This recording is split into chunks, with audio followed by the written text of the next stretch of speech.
I'm starting.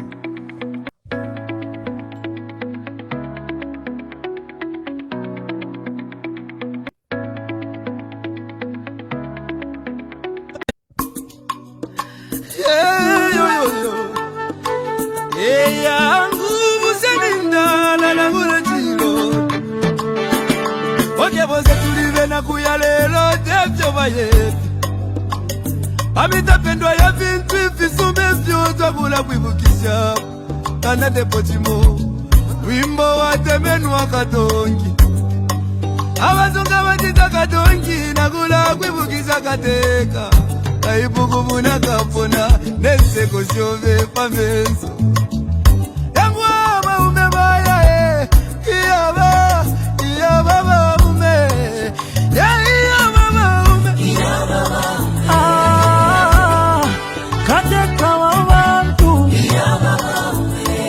Twakulira, lelo twakulira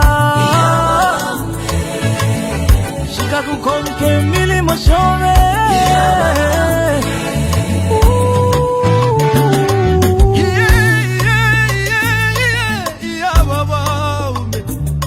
Ale filamba, yena minta pengo shile Eti kume mokulo ndolo la vale Lilo wingi, Iseko wingi mwakwete Iseko wingi mwakwete Mwaya mwende wino tata wesu Katushi muchi wakege Wali bomba kale Kamba mwatuja tuleli lake Mupanga chiba Penda Mpanga mwine Oya mwine Ide lalila Kangu ya mama Ala nacho mwabye Mama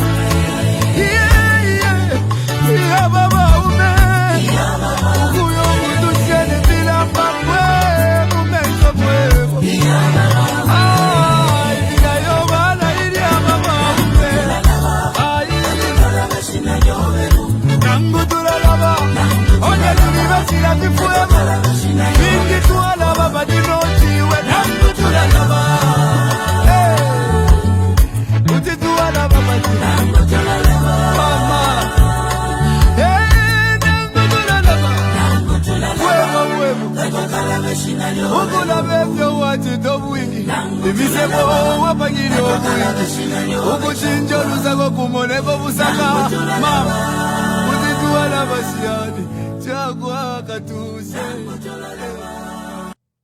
Wonderful day on this beautiful day, Friday. We know it's the beginning of the weekend, but you have to spend time with us and enjoy first the music and enjoy the updates that we give. There's been some wonderful development in South Africa. You know there's been a long standoff between the Zambian government and the Edgar Lungu family, Zambia's 6th president.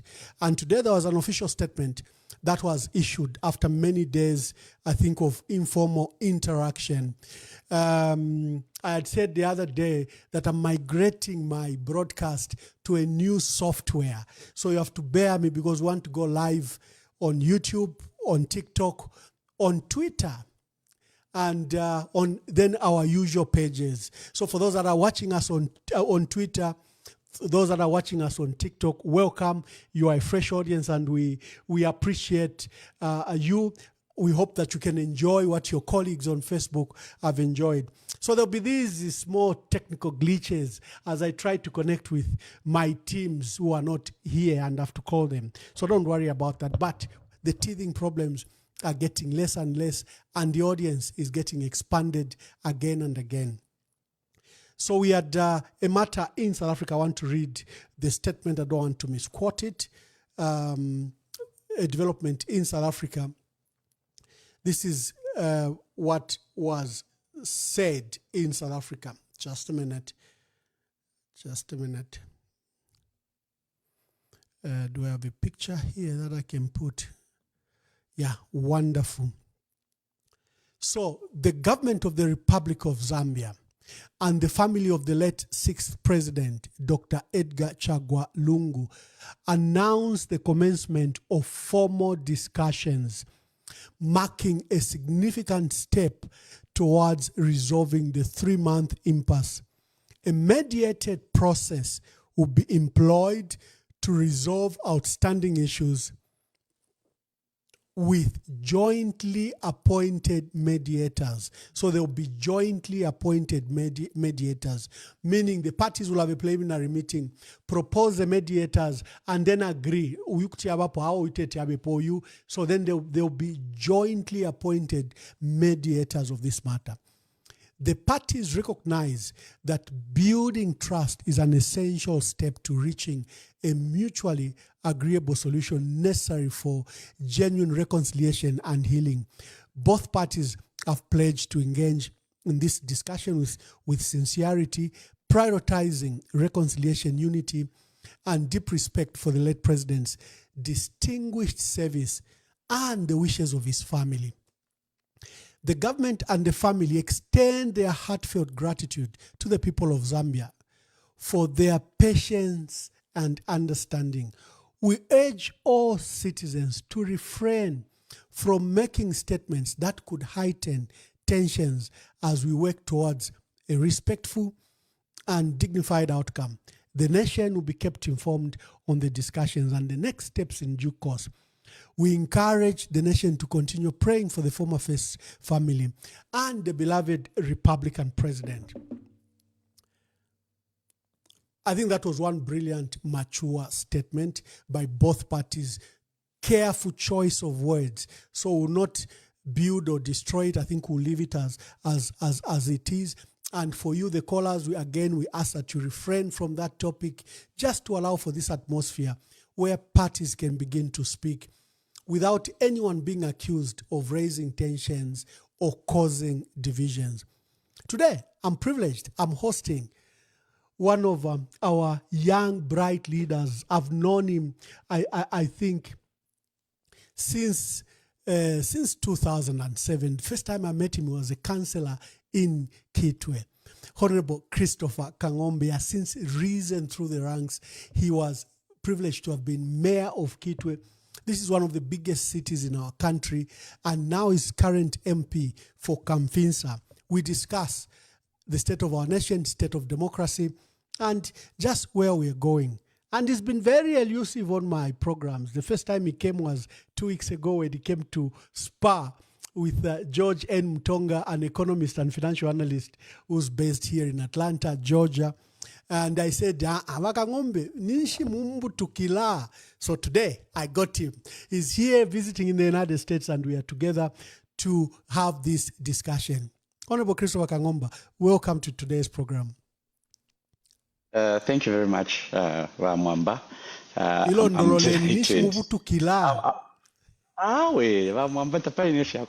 don't think I've been elusive. I think I think that everything has its right time, and I think this is the time that God accorded for me to come and feature on your platform to discuss more broader issues, because the last time I think we were discussing only one topic with my brother George, but I think today we want to go into quite a lot of key issues: agriculture, health, financing.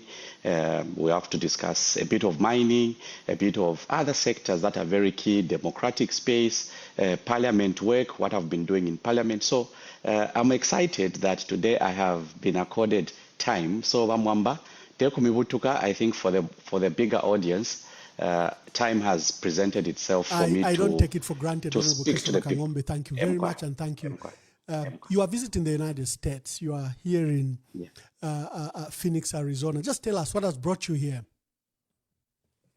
Well, I first of all want to, before I explain why I'm here in America, I want to convey my sincere condolences to the family of the 60th Republican President, Dr. Edgar Chagwa Lungu, who we lost exactly, I think now it's 3 months. I remember when I was driving from Kitwe going to Lusaka, along the way, that's when we received the bad news that His Excellency had passed on. So I want to convey my condolences to Madam Esther Lungu and the entire Lungu family, but also to the country as well, because President Lungu was not an ordinary citizen. He was given the privilege to lead Zambia for 7 years. So obviously the country is also mourning.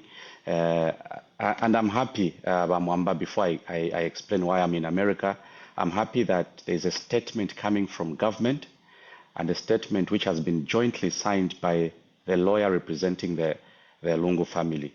It's something that I had wished would have been the path we had pursued, even without having to go into court. I'm on record as Christopher Kangombe. At a time when Walungu passed on, I had an interview on ZNBC. You remember I was given about an hour to speak on ZNBC Sunday interview.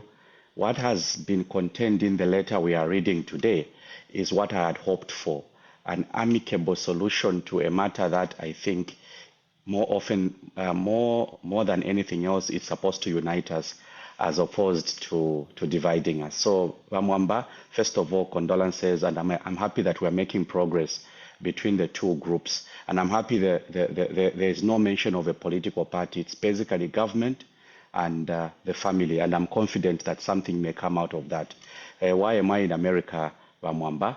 I've been advocating for a new concept in our political dispensation. The new concept is basically asking all of us, asking every citizen, whether you are PF, you are UPND, you are MMD, you are Socialist Party, you are which other political party do we have? You are People's Alliance for Change. Regardless of your political party, my concept, the concept I'm advocating for is that can we create a society where we put aside the political polarization, okay? Because political polarization, Bamwamba, prevents me from talking to another brother or sister of mine who's in a different political party on things that are affecting Zambia. So I'm here in America because I was given an opportunity to come and speak to different public policy stakeholders, organizations, and individuals. A couple of Zambians reached out to me and said, Christopher, we've heard you speak on mining. Christopher, we've heard you speak on the energy sector, what you think are opportunities for Zambians. We've heard you speak on agriculture, on health financing, what should be done in Nima. We want you to travel and come and speak to fellow Zambians. We also have a few other key institutions where you can learn one or two things, refine the thinking, and apply those ideas back home. So basically, I'm here to interact with Zambians in Arizona. From Arizona, I'll be proceeding to New York, where another group of different stakeholders have accorded me an opportunity to speak on sustainability, sustainable cities. How do we engineer sustainable cities? What are the best practices from Africa? What are our challenges in Africa? How has modern society implemented certain solutions to things that affect our people? So in short, I'm here at the kind invitation of Zambians in America, and I've started with Phoenix. So on Saturday, the 6th of September, I'll be having a town hall meeting with Zambians who are based in Arizona. Then the following day, I'll proceed to New York and then head back home because Parliament is opening on the 12th of September. I respect Parliament, I respect my work, but I respect the presidency. I respect the presidency because I would also obviously want one day, if I'm given an opportunity to be president in the future, I would also want people to accord me the opportunity to speak to them the way I would want to be part of Parliament as we open on the 12th. Ekwifyaba mwamba ande mona echindetele kuno ku United States of America okwayile ukushayile phela emkwa. Yo bane mwaiseni kushela mumali dipile walera nda $10,000 ebeti kwe chalo chile for kwishwa na chumfu ati na fishupa, or you were privileged to be among those that had gotten a visa much earlier. No, I got a visa much earlier. Remember, I was in New York 4 months ago. I was invited by the United Nations to come and discuss sustainable development, to come and discuss health financing. So I already have a visa which allowed me entry into America. So Ululu Pia Vale Teleco, where you are required to pay, I think that it does not apply to the type of visa which I already secured. But at the same time, I'm also concerned as a Zambian because I know that there are many opportunities that require citizens from Zambia to enter America, not to go and stay, but to go and maybe learn one or two things, maybe to go and pitch ideas. So obviously, I'm as concerned as many people are that it's becoming increasingly difficult for citizens who are Zambians and I think a few neighboring countries to enter America. It is something I think we need to discuss this evening. I think we need to find a way in which America can go back to history and understand what type of people are Zambians. We are a people that I don't think we are problematic global citizens. Zambians, wherever you go, Vamwamba, I don't think we are a problematic global group of people. We are citizens who have been known for emancipating other countries. We have a history of helping our neighboring countries acquire independence. We're a country that has been known to be peaceful, even when we differ amongst ourselves. I think we've never resorted to war. We've never had a civil war in Zambia. All we've enjoyed is our peace. So for me, I'll start by indicating to the American government that it's not like Zambians want to shift into America. I think we basically want Zambians to be looked at differently. How should Zambians be looked at by America? They should remember that Zambia is a country that has a place in history. History has recorded Zambia as a country with citizens that are peaceful and who believe in democratic tenets. So I think the $10,000 for the B1, B2 visas, I think that needs to be waived. We need to find a way to engage the American government to exclude Zambia from the list of countries that are required to pay $10,000. Vamwambanga na okwata $10,000. It simply means that taulingire no kuya kuchalo kumbi wala amukuchitenji kwa America. If you have $10,000, you may as well start a business back home. Oh, wonderful. First of all, you will find, like I did, I was here in 2019, I was here in 2021, I was here in 2022, and I'm now here. There's a wonderful community of Zambians. And sometimes you might see the political difference you see on social media, whether some are PF or UPND, but they are a wonderful community. They call each other despite the political differences. They participate, one of the presidents and secretary generals of their association here in America have spoken to them. They are such a wonderful community of a united Zambia. It doesn't matter where they come from. And I say, the unity I see in the diaspora of Zambians, I wish it could permeate, with the fracture that is occurring in Zambia, a matter you and I will be discussing. So I think you are in a community that is, I think that looks at the national interest first before they are partisan or before they take their narrow interest. They're such a wonderful community. Whether they are engineers, doctors, or just lay person, they are a wonderful community, and I would like to commend them and thank them for hosting both you and me. Honorable Christopher Kangombe, I know you, but the people don't know you. They know you are an MP, you're a mayor, they see you are a strong advocate in Parliament, but who is Christopher Kangombe? Just give us a small window. Who is Christopher Kangombe? Well, Christopher Kangombe was born in 1984. 1984, that makes me 40 years old now. I grew up in Kitwe. I started my primary school at Justin Kawe Basic School. There's a school in my constituency, Kamfinsa Kundeke. That is where I started my primary school, went into Rokana Basic School, later on proceeded to Kitwe Boys Secondary School, where I later on had my first encounter with leadership in secondary school when the person who used to take us in English decided to encourage me to join public speaking, to join the debate society. So my first encounter with leadership was joining the debate society in my 10th grade, beginning to pick issues to research on and begin debating, whether it was debating about whether pregnant schoolgirls should be allowed back into school. It was my first encounter with understanding how policy works, how government can influence outcomes for society through policy. So I started venturing into debate. Eventually, I was appointed head boy for Kitwe Boys Secondary School in Kitwe in 2002, and eventually went into university at CBU to study engineering, where I studied electrical mechanical engineering at undergraduate level. And then when I was at university, Mwamba, and I think for the benefit of those that are following this conversation, I later on went into public service, I think at Students' Union level. I was Secretary General for the Students' Union. I was President for the Students' Union. I had an encounter with President Levi Mwanawasa at State House when we went to lobby for things that affect students. We wanted better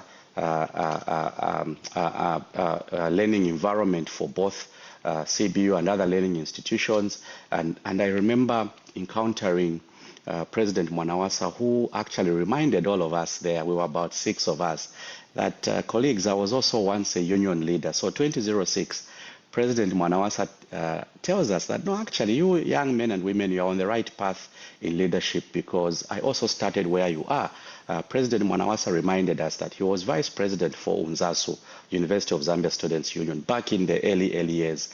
So I left State House back in 2006, Mwamba, reflecting that actually if someone who was UNZASU vice president can eventually become president, it means that I could also pursue leadership. So fast forward 2006, I contested elections as councillor, as an independent candidate in 2006, and I won elections by a difference of 12 votes. Between me and the PF candidate, there was a difference of only 12 votes.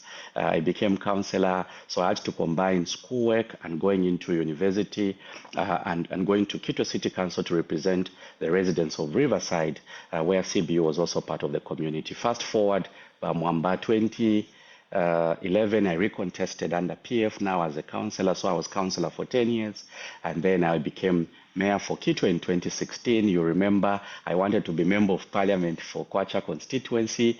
We had printed 5,000 t-shirts ready to distribute to the residents of Kwacha, only to be told that Bakangombe Mwalai mina pachifulo chabu mayor. So I served as mayor for 5 years. And 2021, lastly, President Edgar Lungu remembered that he promised me that he'll give me an opportunity to be member of parliament. And that is how 2021, I contested in Kamfinsa constituency. And I'm grateful to the people of Kamfinsa constituency. I'm grateful to the people of Kitwe for having groomed me in leadership. I think slowly they've been giving me leadership opportunities, so I can't take that for granted. I'm a soccer fan. I love football. I grew up in Ndeke. I wanted to be a football player, but you know, at that professional level. So I'm passionate about football. I'm also a keen follower of so many issues, international news. I'm married with 3 kids. Pretty much Christopher Kangombe, Fimbi Twakulaya Tulelanda as the program goes. But pretty much that is who I am. At postgraduate level, I decided to pursue a master's in economic policy. Kaitwasa sangati engineering ile tuchitalimit kufia engineering. But because of the work I do in government, in public service, I told myself I needed to study something extra to help me understand public policy, and I'm a holder of a master's in economic policy from the University of Zambia. That is Christopher Kangombe. Wonderful. At least the people Fia have rifula, fia an kulondolola. idea.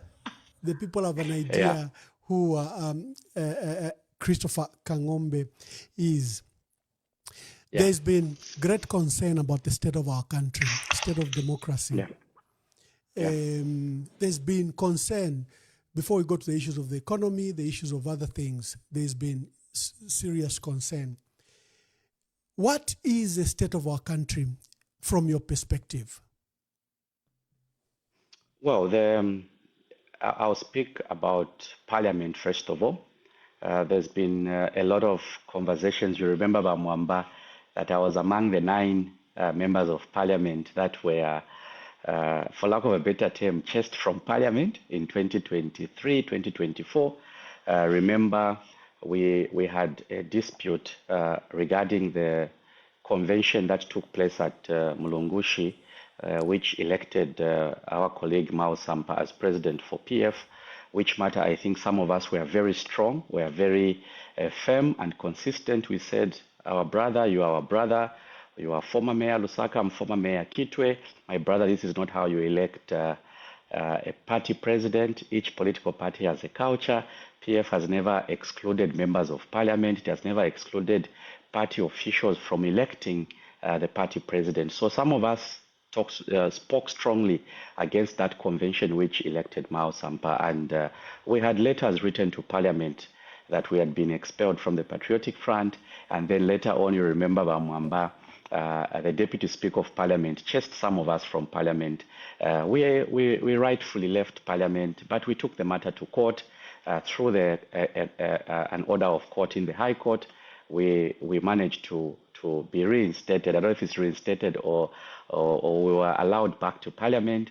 Now that said, that is the first problem we've had, the issue to do with a political party that has 58 members of Parliament for the last 5 years, 4 years, 3 years has not been allowed to contest elections because we have outstanding matters in court. So first thing, I think the wheels of justice in resolving problems affecting political parties, I think the wheels of justice have been moving very slow. I would wish, my wish would be the courts of law, the judiciary would take time, dispose of the matter relating to the Patriotic Front because it's the main opposition political party in terms of numbers. And obviously, from a good governance point of view, we have the legislature, we have the judiciary, we have the executive. All these wings need to function independently, and they should be able to function in the context of being seen to be doing the correct thing. So for me, I think that the PF matters have dragged on for too long. I'm not telling the courts to rule in a certain direction. I'm just asking the courts to take time to dispose of these matters. These matters need to be determined, and then we make progress as a country. A political party is a club. UPND is a club. PF is a club. Socialist Party is a club. If there are matters that the courts have to determine, I think the determination should happen in good time so that we all make progress. We all decide what next. Is PF going to return in its correct state to be able to participate in politics correctly, or there'll be need for an alternative platform for those that belong to PF today to be able to practice their politics and to be able to contribute to our country. So that is problem number one. Problem number two, we've had laws coming to Parliament, bills. Okay, now when a bill comes to Parliament, Bamwamba, the bill has to be determined. Okay, Parliament has to debate, and then the bill becomes law. Now we've had 2 or 3 bills that have been withdrawn, or actually deferred. The two cyber laws. You remember we had the Cyber Crimes and Securities Bill, which was one law, but government decided to split the 2 bills. And I'm on record as Christopher Kangombe arguing that I have no problem with law enforcement officers ensuring that the cyberspace is safe. Okay, no questions about it. But there's a query coming from society. The query is that you can't give law enforcement officers these powers to intercept private conversations. But Mwamba, if you and I are talking on a normal phone call, under the current law, which was enacted recently, the law enforcement officers can record our conversation and later on go and justify why they recorded. So I argued in Parliament, first on the crimes bill and on the, what do you call this other bill, the securities bill, that we can't give too much powers. Let us allow, first of all, Attorney General to give consent, and then you get a court order. But currently, the way the law has been structured, you can simply walk into a judge, get a court order, and record a conversation. The other thing that the law allows you to do is you can actually record a conversation. Then afterwards, you go to court and say, no, I recorded Christopher and Bamwamba because I suspected they'll do something bad. So from that perspective, I think that we need to review that piece of legislation. I know you may have questions to ask, so some things we'll discuss as we go. So I think that we need to begin speaking to each other more. If we are opposition and UPND is the ruling party, if there are things they want to bring to Parliament, they should be able to call a meeting to be able to say, colleagues, these are things we want to bring. How do we refine these proposals so that we argue less in Parliament? Christopher Kangombe is an advocate for creating a society where we discuss ideas, even if we are different political parties. And I think that the cyber laws, we lost an opportunity to capture the views of society before we actually had that law enacted. Fimbitwala Landava Mwamba as we go. Yeah. You, as a member of parliament, the opposition has suffered great distress. MPs have been expelled in very dubious, suspicious circumstances. You've been subject of numerous suspensions as the opposition. Even you as an individual, you've suffered suspension from, the presidium of speakers. For the first time, our parliament is being quoted in human rights practices report, such as the U.S. country report, the United Nations Human Rights Council, Amnesty International, and others, that there is a shrinking democratic space, and they've identified, especially Parliament, a wing that's supposed to be independent, a wing that's supposed to be autonomous, a wing that should spar with the executive, that should carry its functions with the judiciary, that the institution has suffered, freedom of expression, stifling, that you've suffered in a way you should do your work.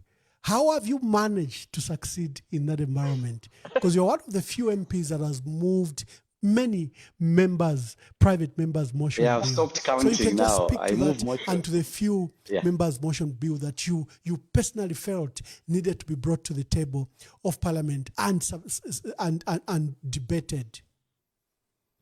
Well, I've been suspended twice in Parliament. The first time I was suspended was when the Minister of Finance brought the budget for 2022, I think 2023 national budget, and they ignored the requirement in the Constitution that before you bring the budget to Parliament, there are certain procedures that you have to comply with. So we protested the fact that a budget was going to be approved without actually following the procedure for approving the national budget. I think the records are there. We were suspended for 30 days by Madam Speaker, and on grounds that we disturbed Parliament proceedings. The second time I was suspended was when I challenged the appointment of who is this? I think it's Robert Chavinga as leader of opposition. I'm on record where I wanted to speak in Parliament, and Madam Speaker couldn't give me an opportunity to air my concerns on what the Constitution of Zambia states about political parties and what the party constitution states about how you elect a party president. I was suspended for another 30 days. So I've twice been suspended. But let me start from that perspective. The problem I've noticed about Parliament, okay, and I think it's how, first of all, the Speaker is elected, okay. But whether we like it or not, history will tell us that in Zambia, and I think that is the practice that will continue for many years. When Parliament, when MPs are elected, the first order of business is to elect the Speaker of Parliament. Now, where does the speaker come from? Bamwamba, you can't just walk into parliament to say you want to contest as speaker. Speaker Zambia.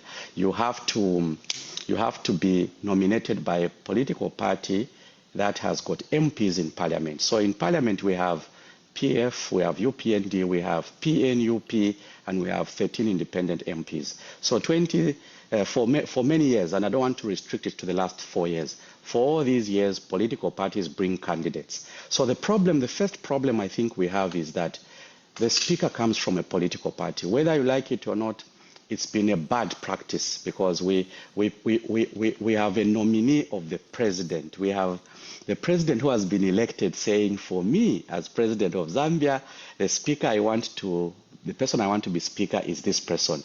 But that is where the problem comes in, because then, before you even look at fairness or lack of it, there's already an inbuilt biasness. The inbuilt biasness is that speaker candidates for the position of speaker are already coming from a political party. All the 7 presidents we've had in Zambia have been politicians representing political parties, and they've always brought names of individuals to be speakers. So that is where the first problem comes in. Now, I don't have a solution from where I'm seated, but I've been thinking, could there be a different way to elect the speaker so that we have a speaker who doesn't align themselves with any political party? The last 3 years, we've had instances where I think Madam Speaker has shown biasness. I've seen an improvement personally after I think we had all those complaints. We had people being suspended. Christopher Kangombe complained. There were too many complaints, and I think Madam Speaker has been trying to adjust her way of conducting business in Parliament. There's serious room for improvement that is needed for her, I think, to even do better. For me, I'm looking at how best can we ensure that the office of Speaker is occupied by people who are not coming from political parties, whether they used to hold party position, or they were legal advisors, or they are coming from the High Court. The fact is they are nominees of the President of the Republic. So there is an inbuilt political biasness. So if you ask me to answer your question, have we been given the opportunity to debate correctly in Parliament? Can things be done better? I think that one way in which we need to deal with the problem of Parliament is also to begin changing. There's a whipping system. So I've moved motions in Parliament, and I'll mention 2 motions. I've proposed to Parliament that the National Health Insurance, which is NIMA, should be able to cover the poor and the vulnerable. And it is there in Section 16 of the National Health Insurance Act. The law which was enacted in 2018 by the Patriotic Front, brought to Parliament, says that those of us who work, we should pay for the poor and the vulnerable. Now, this is something I took to Parliament, and Parliament agreed. Of course, there was resistance. I've moved a motion in Parliament asking that 50% of the electricity should be generated by mining companies, and the other half should be provided by ZESCO. There was resistance here and there, but how have I managed? I've basically been preparing. I prepare motions. Not all of them have been accepted. And in most cases, when my motions have been rejected, it's not because they've been bad motions. It's simply because there's polarization in Parliament. There's a whipping system. The government whip will tell MPs from UPND, don't support that proposal because it's coming from Christopher Kangombe. These are things we need to change about how Parliament functions. Oh, wonderful. Dear viewers, we are broadcasting live from the United States. Honorable Christopher Kangombe is here in Phoenix, Arizona. He's visiting. He's got a couple of engagements with the wonderful Zambian community, and we've welcomed him. We are live on Facebook, on Twitter, on TikTok, on YouTube. We're trying to reach an array of the audience, and today is our first time that we are live on all these platforms at the same time. Honorable Kangombe, let us go to the meat.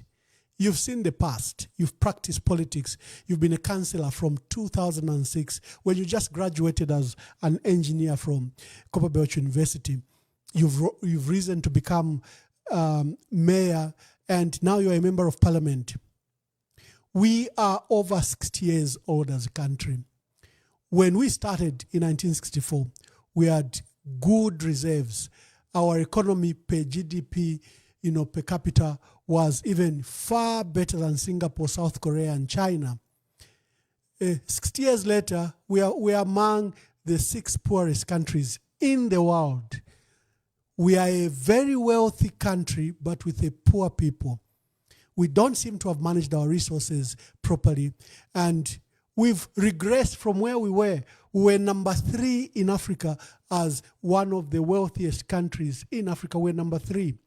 Today, the biggest economy is South Africa, Egypt, Tunisia, Morocco. These are very big economies.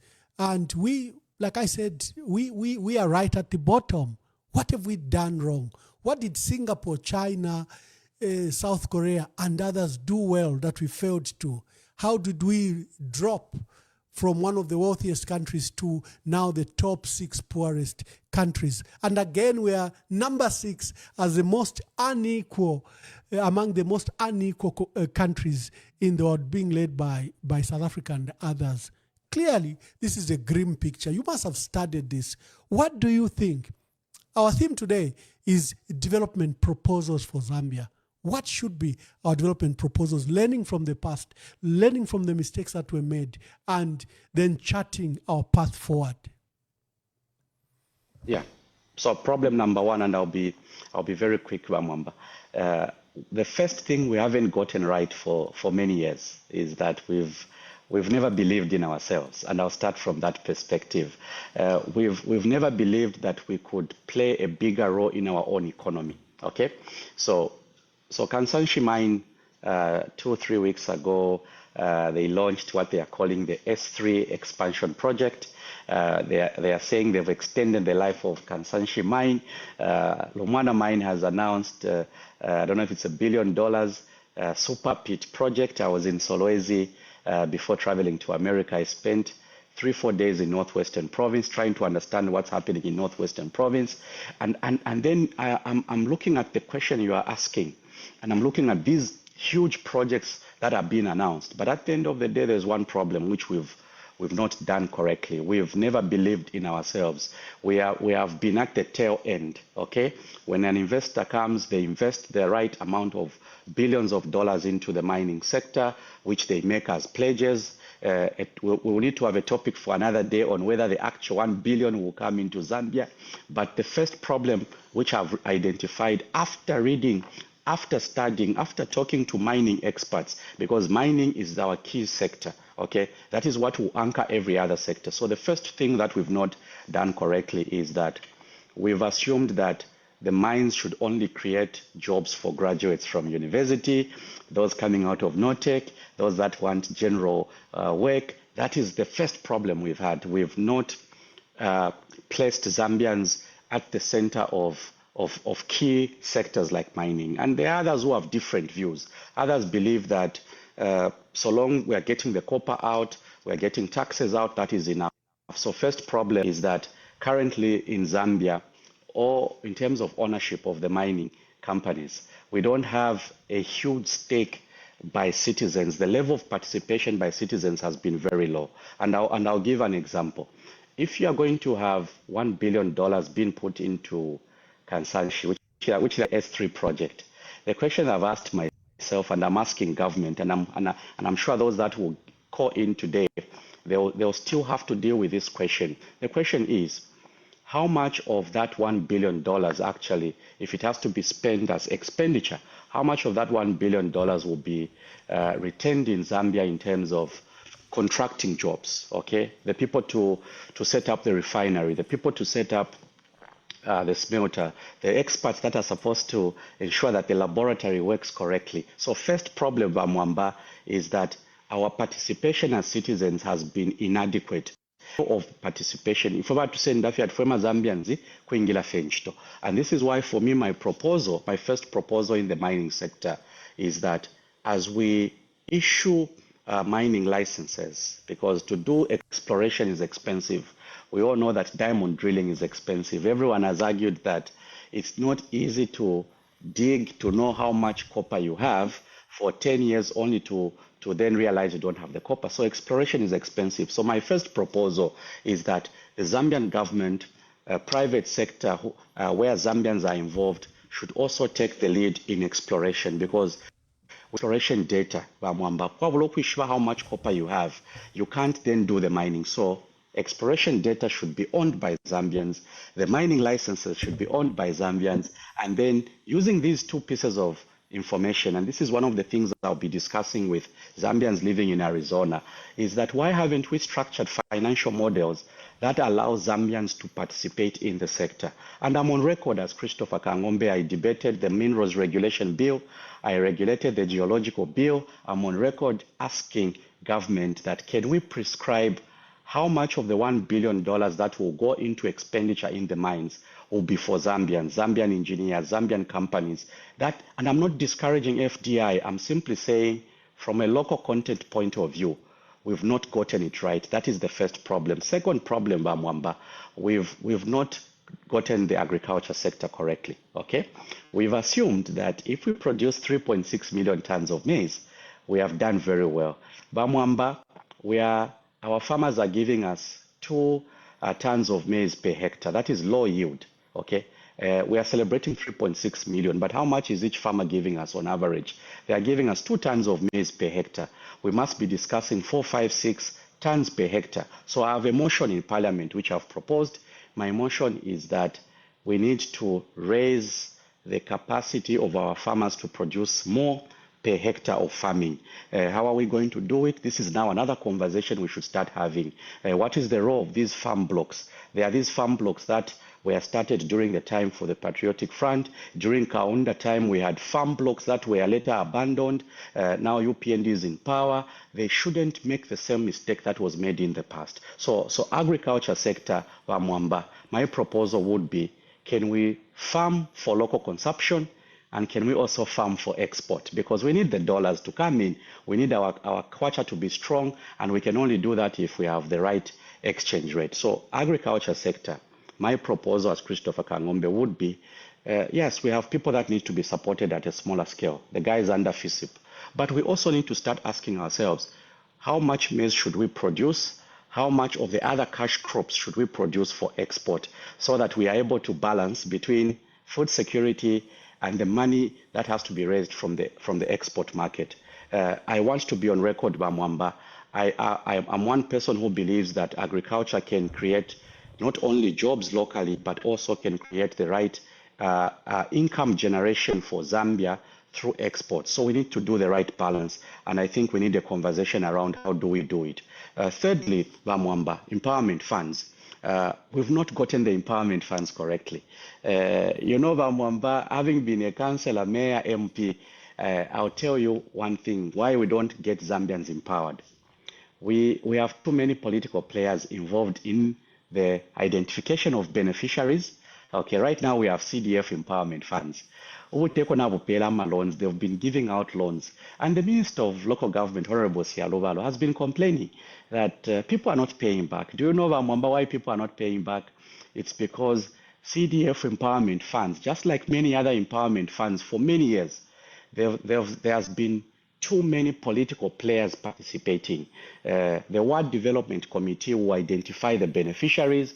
They bring the list to the CDF committee, where the councillors, MPs are also involved. They are the ones approving the list, and then you take them to the minister puts a signature, and then when giving out the actual empowerment loans, you have a minister traveling from Lusaka, coming to Kitwe, coming to Ndola to be the one issuing empowerment loans. Bamwamba, people can't pay. So my proposal to Parliament, which will be a motion, I don't know if my fellow will support me, but my proposal is that we need to exclude political players from empowerment funds.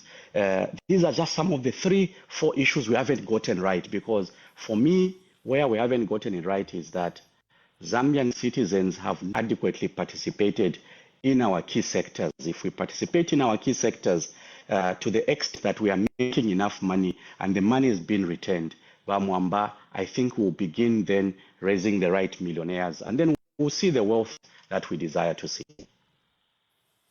Oh, wonderful.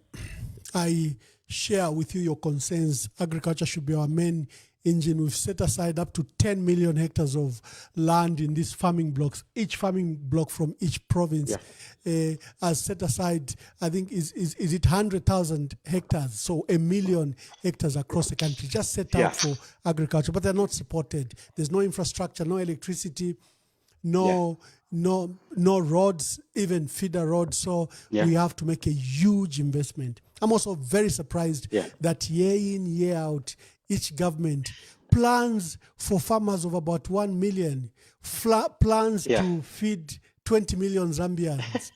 Yet we are surrounded by 400 million people around us. And we know countries like Angola, we know countries like the DRC, we know countries like Botswana do not necessarily, spend a lot of time on farming. Angola and DRC, the challenges of war, which is an opportunity for Zambia, actually, and challenges of culture. Botswana, it's a desert. Half of it is a desert.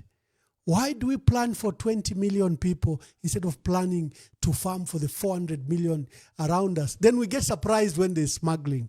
But anyway, I'll be taking a brief break.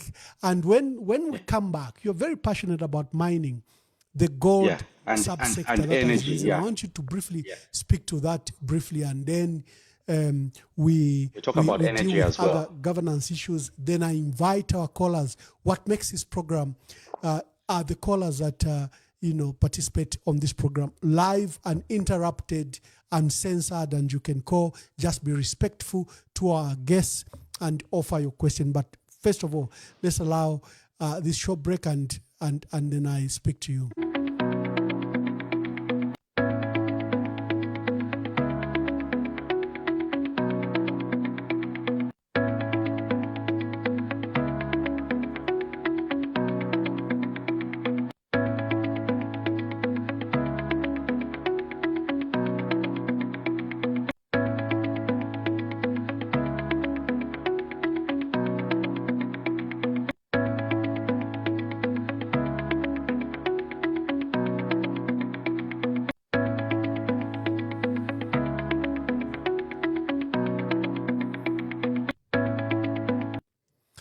Dear viewers, we are hosting Honorable Christopher Kangombe Kamfinsa, Member of Parliament. He's previously mayor for Kitwe. He was a councillor before. He's risen through the ranks. He's an engineer by profession.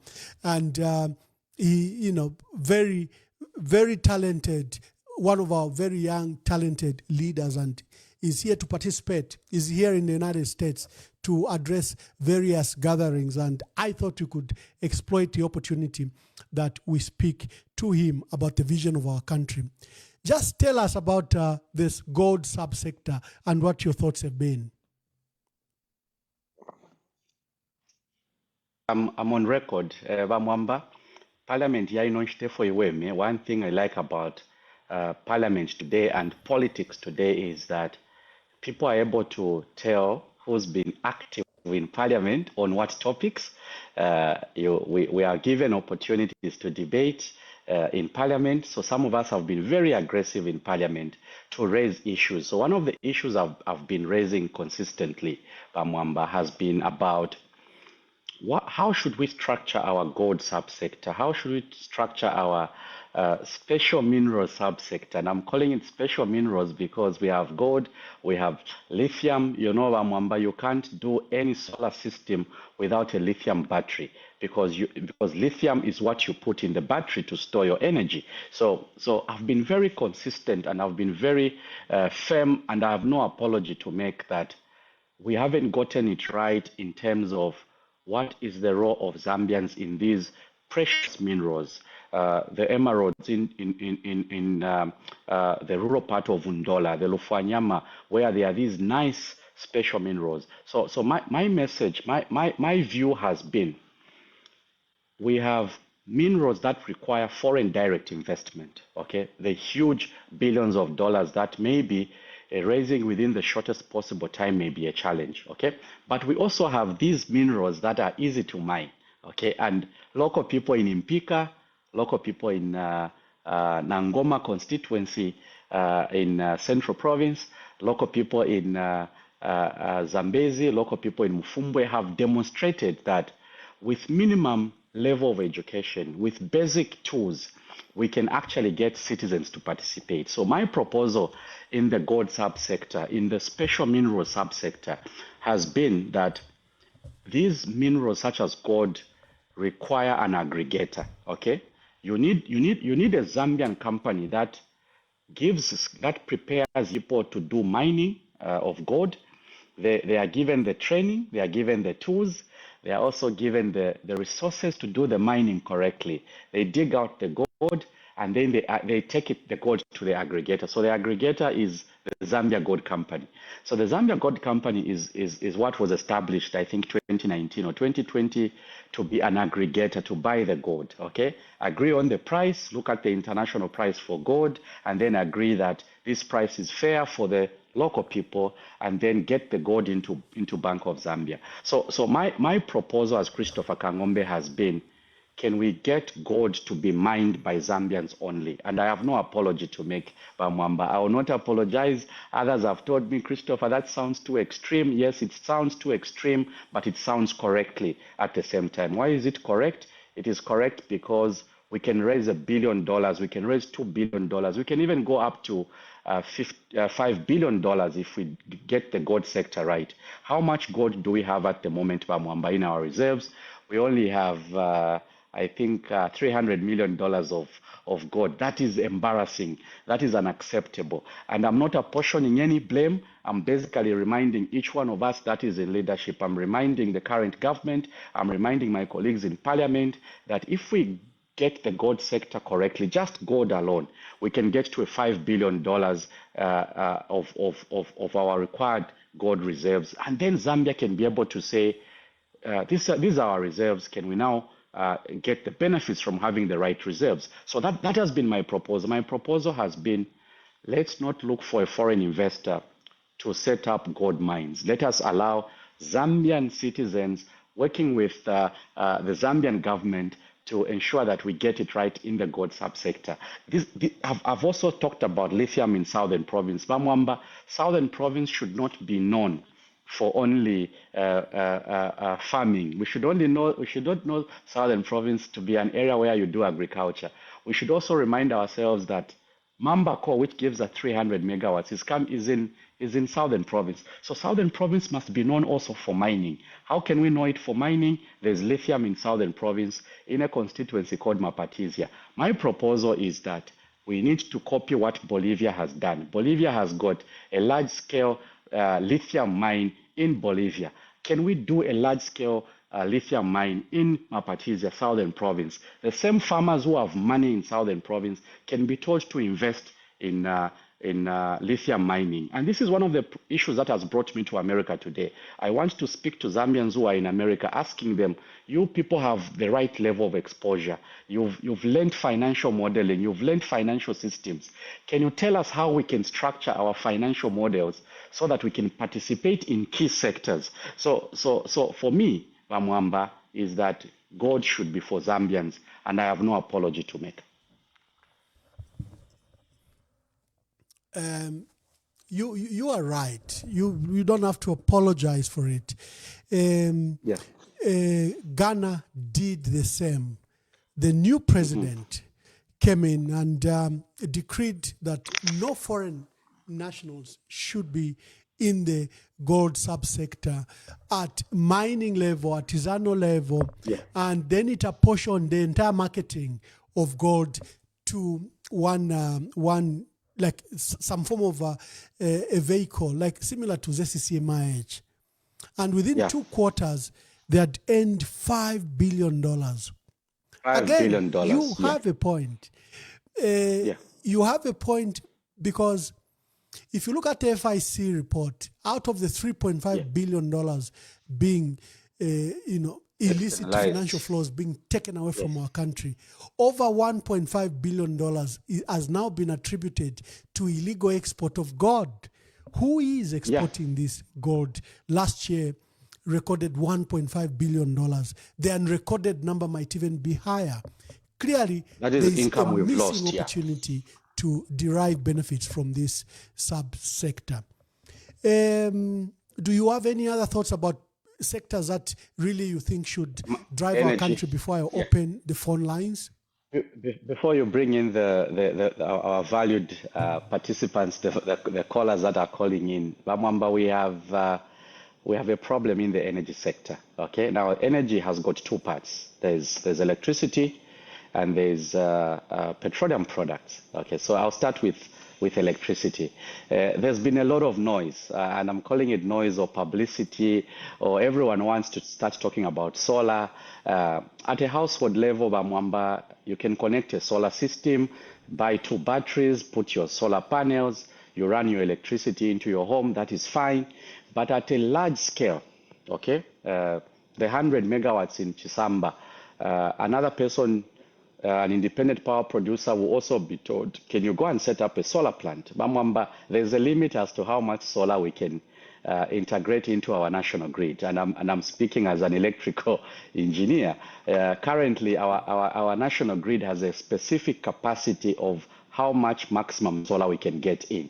So no matter how much noise, how much publicity we talk about in terms of solar, there's a limit. We can't just be producing solar. We need what is called baseload power. Now, what is baseload power? Baseload power is hydro. Baseload power is what is produced at Mamba. Baseload power is what allows you now to do the mix. Okay, for you to say, let's bring in solar into the grid, they must already be stable power. Kabili solar ilapona. Today in the morning, there's enough sunlight. You have very good electricity coming out of your solar panels.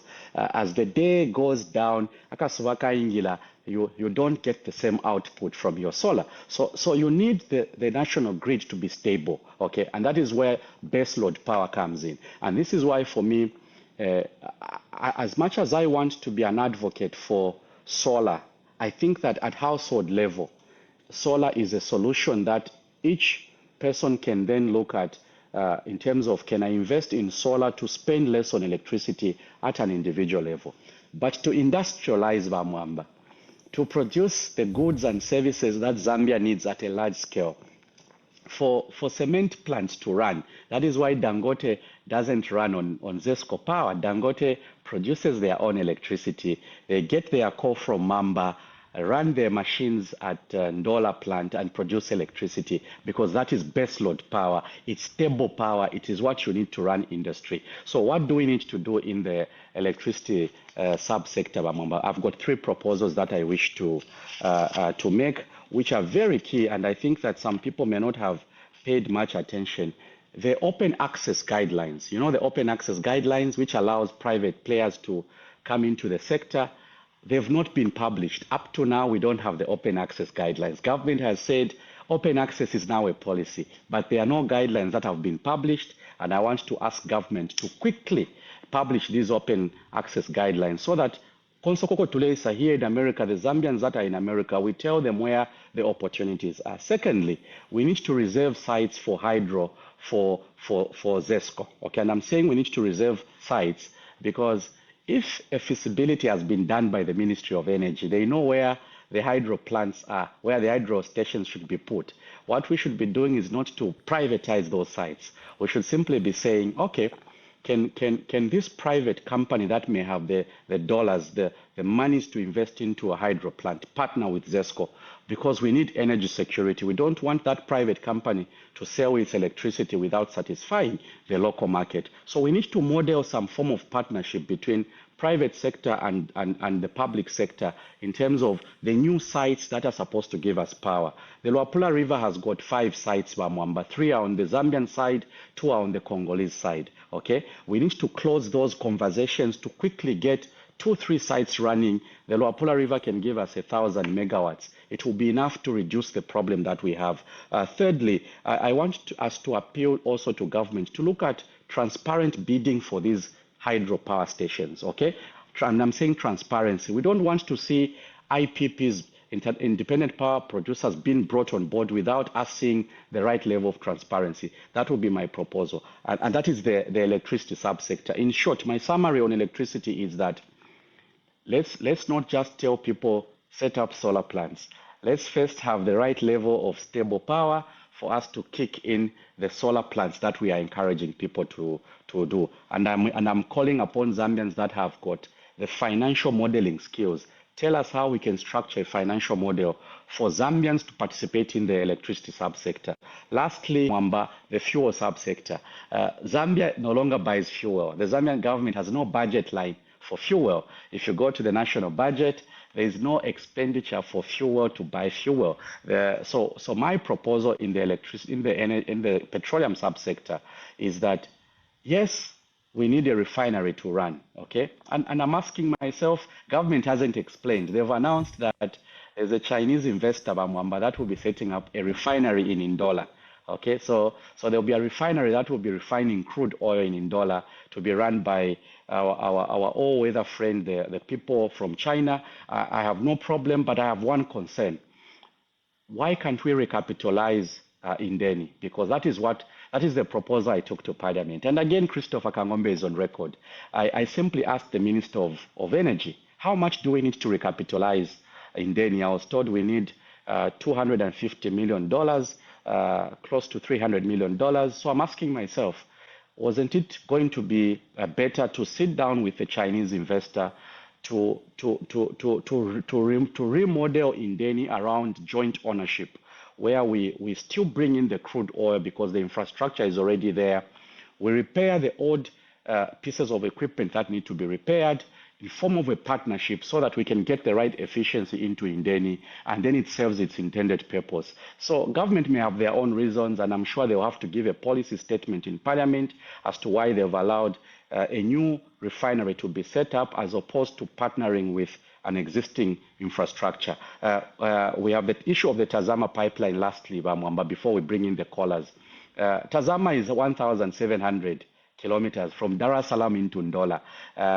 You can't rely on that single pipe to deal with fuel concerns in Zambia. We need an extra pipe. We need to have a holistic review of the petroleum subsector. I think certain things will be clarified as callers begin calling in. But my proposal is that we need a certain level of transparency in the energy sector for us to be certain that we do the sector correctly.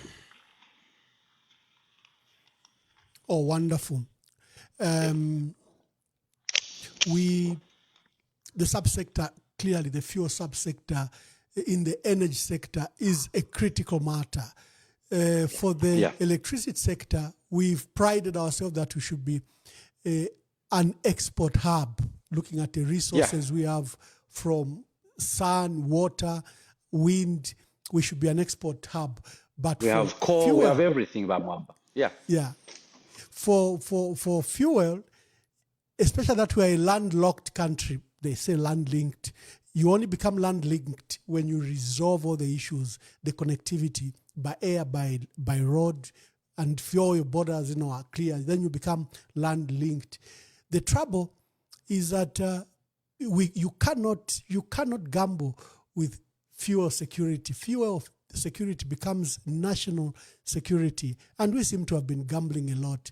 The investment that was done by His Excellency the President Dr. Kenneth David Kaunda on the pipeline and the refinery, I think was a very good start, which subsequent governments have failed to build on. And I'm glad that you are actively thinking about that. Let's take a small break, and we invite you, the callers. The line is open. I check the lines, and then we are hosting Honorable Christopher Kangombe. Ask him any question. Just a minute.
Please hold on. Just hold on. Don't hang up.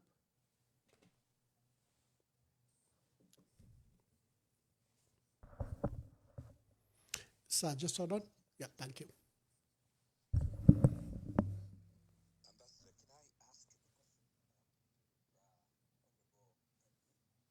Yes, thank you.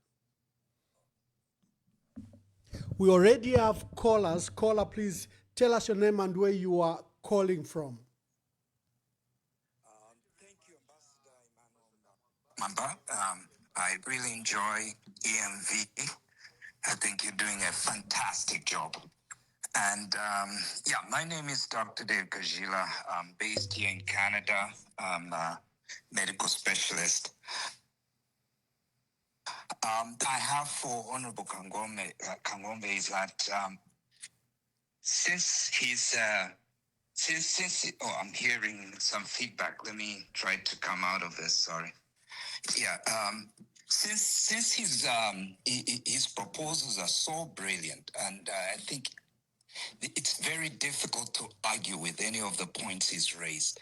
Since they're so brilliant, is there a bipartisan approach in Parliament where you, as an opposition leader, can partner with another member of Parliament who belongs to the ruling party, and together you form a coalition and present these proposals and see if they will get traction?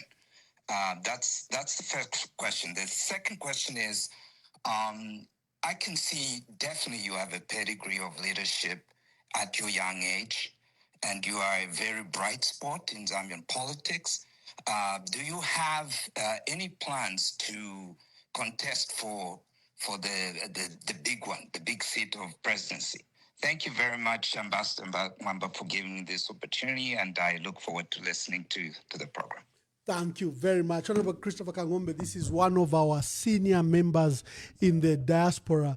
Dr. David Kajila is well respected, practicing in Canada in cardiology and internal medicine. Thank you, Dr. Kajila, for that question. We have another caller. Yeah, thank you very much. We have another caller here. Caller, please tell us, just a minute. Caller, tell us your name and where you are calling us from. Thank you very much, Ambassador Mwamba. My name is Kefas Mwape Musonda, calling you from Kabwe, Central Province. Honorable Kangombe, Akangombe, how are you? He can hear you, thank you. Thank you so very much. Honorable Kangombe, I also want to, first of all, ask the same question that the previous caller has asked. We've seen you being a councillor, we've seen you mayor, we've seen you member of parliament now. 2026, before God and before man, tell us your next step. Coming to the issue of agriculture, well articulated, agriculture might and should be the mainstay of any economy like Zambia. But, Honorable Kangombe, what is it that you will do before Parliament is finally dissolved pertaining to the FRA? The FRA, the Minister of Agriculture, promised the people of Zambia that whenever you deliver your maize to the FRA depot and is certified to be correct, within 48 hours, people are supposed to get their pay. Up to today, others is 2 months. How effective can you put up a law that will develop the agriculture sector for the Zambian people? Thank you very much. Thank you very much. Callers, please be brief. There are so many calls coming in. We want you to be brief. Ask your question or your contribution. Hello, caller. Please tell us your name and where you're calling us from. Good evening, Wamwamba. Good evening. Honorable Kangombe, I know is listening. Wamwamba, before I even start talking, you have this topic is so interesting. I wish you could go on and explaining. My proposal is that I think in the Zambian constitution, I think according to what Honorable Kangombe has explained, I think we need to introduce a clause where we say a person who should stand for president should at least be a councillor who has been a councillor, a mayor, and member of parliament. What Comrade Kangombe is explaining, he's explaining as if he's a president already. Okay, I'm anointing him now. is fit to stand for 2026 because what he has explained, it makes sense in a simple language, very understandable. Anyone can understand. And I want to agree on him when he said that there is too much polarization, especially when it comes to like local government housing, Lusaka City Council, or any other councils where parties, they have prioritized their members to be getting the loans and so forth. That should be discouraged. I agree with him 100% and let him pursue that because this is what is making Zambia to look like we are not developing because the key point is the local housing. Thank you. Thank you. Hello, caller. Please, caller, tell us your name and where you're calling us from.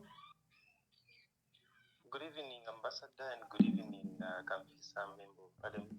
Good evening. Christopher Kangombe. Thank you so much. It's just a contribution. My name is Msenga Shamakamba, calling from Lusaka. Yeah, so I've been following through the program, and I think I really agree with the MP to say when we really get to empower our own citizens to actually mine our own minerals, it usually brings about economic independence and wealth retention. And thereby, when citizens are empowered to operate mines, more wealth will be generated from mineral resources, and our resources will remain within the country. And instead of our profits being expatriated to foreign countries or corporations, they circulate locally and boost our national income and reduce over-independence or over-dependence on foreign investors. Thank you. Caller, please tell us your name and where you are calling us from. Good evening, Ambassador, and good evening, Honorable Kangombe. My name is Nancy. I'm calling you from the Copper Belt. I enjoy listening to Honorable Kangombe. He's got very good and progressive ideas. I just wanted to contribute on the aspect of the energy sector. I think a lot of suggestions are put forward on how we can diversify that sector. But I feel that there's another alternative power source that we are not paying so much attention to, which is the nuclear power. We have the natural resources. We have uranium in Zambia, and nuclear power would give us so much power that even if we want to make money from exporting power like is happening now, they will be able to comfortably do it and also ensure we have 100% connectivity to power for the Zambian citizens all across the country. I think it's something that we need to discuss further and look into because we cannot expect to have rapid development without power, and we cannot expect to have that using things like the hydro, which is prone to issues when there's drought, solar, it cannot give us that kind of energy. But we should look towards that. Nuclear and also coal. Those are natural resources we have, which I think we are not doing enough in looking at how we can manage it. We can learn, we can develop, we can partner with those who are using it and are doing so very well. We can also learn. And secondly, on the agricultural sector, you being an MP, I would ask that when you go back to Parliament, maize has been exported in Zambia so much, but are they telling us just how much money they've made from the exports and where it has been used in the economy so that we can appreciate as citizens, just like the money raised from power exports. Thank you very much. Sorry, my dear sister is choking there, but she has a powerful point. Hello, caller. Please tell us your name and where you are calling us from. Yes, good evening, Your Excellency, and a very good friend and a colleague, Honorable Kangombe. This evening, mine is simple.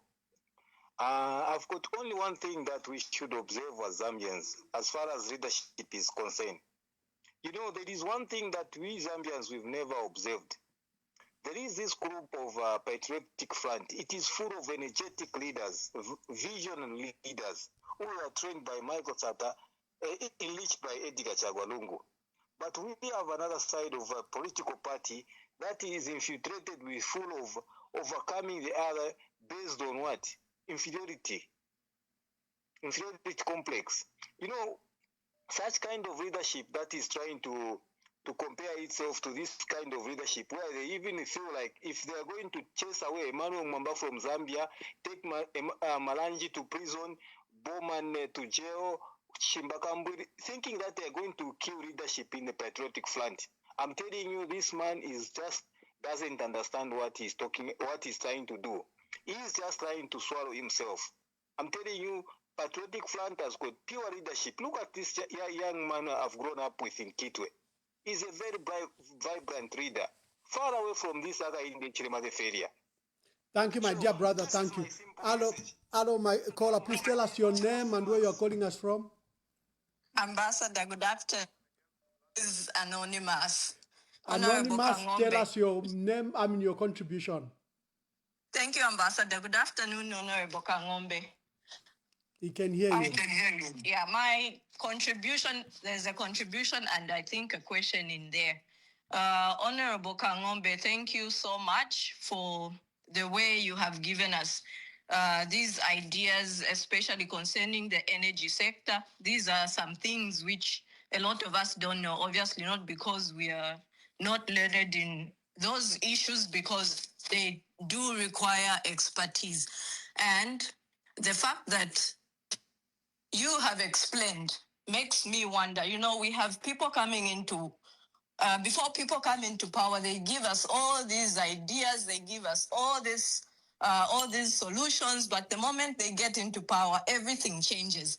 Is there something that happens when people have that power such that they just suddenly change and start going the opposite way? Because from the way you have explained these things, we are supposed to look at it in the long run. But the way we are seeing the government doing things right now is as though they are not interested. What they want is just to amass wealth for themselves. Look at how you have explained to say we can even actually export the energy, just what we have in Zambia, we can export energy to other countries and still be able to have enough for ourselves. But like right now, we do not have anything in Zambia. People are suffering, but the government has prioritized exporting energy. So why can't they work on those solutions the way you have explained?